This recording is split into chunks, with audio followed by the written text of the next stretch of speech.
हसीन शहजादी। पुराने वक्तों की बात है कि मुल्क यमन पर एक नेक बादशाह हुकूमत करता था। वो अपनी रियाया के साथ बहुत नेक सलूक करता था। इसकी 4 बेटियां थीं, जिनमें से एक शहजादी बहुत हसीन थी, जिसकी खूबसूरती पर बाकी शहजादियां नफरत करती थीं।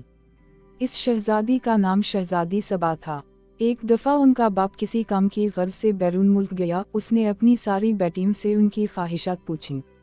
इन 3 बहनों ने कीमती जेवरात लाने को कहा। जब बादशाह ने चौथी बेटी से पूछा कि अगर तुम्हें किसी चीज़ की ज़रूरत हो तो मुझे बता दो। शहजादी सबा ने कहा, मुझे एक गुलाब का फूल चाहिए। उनका बाप कोई ना कोई बात भूल जाता था, इसलिए सिर्फ शहजादी सबा के लिए फूल ले आया, बाकी चीज़ें वो भूल चुका था।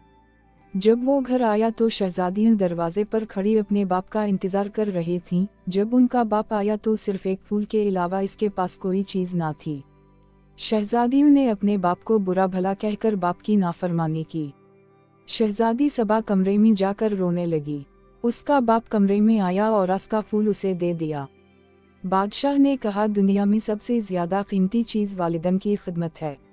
चुनांचे जब बादशाह दूसरी मर्तबा बैरून मुल्क गया तो सबने अपनी अपनी चीज़ें लाने के लिए कहा, मगर शहजादी सबा इस पर खामोश रही। उसने सोचा कि इस बार कोई ऐसी बात ना हो कि जिससे मेरे बाप का दिल दुखे, तो बादशाह ने अपनी बेटियों के लिए जेवरात लिए। रास्ते में एक जंगल था। बादशाह इस जंगल में से गुजर रहा था तो इसने दरख्त पर बैठे एक चमगादड़ को देखा।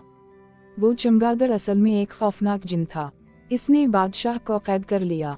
एक शहजादा ये सारा मंजर देख रहा था। उसने अपनी तेजधार तलवार निकाली और चमगादड़ की गर्दन पर दे मारी। चमगादड़ उसी वक्त मर गया। शहजादा बादशाह को महल ले गया और उनकी बेटियों को सारा माजरा सुना दिया।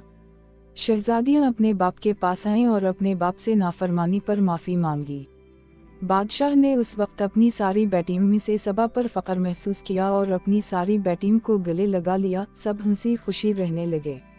देखा बच्चों, मिलजुल कर रहने से बरकत होती है। हमें भी चाहिए कि शहजादी सबा की तरह अपने वालिदन की खिदमत करें और ऐसी बात ज़बान पर ना लाएं जिससे वालिदन का दिल दुखे।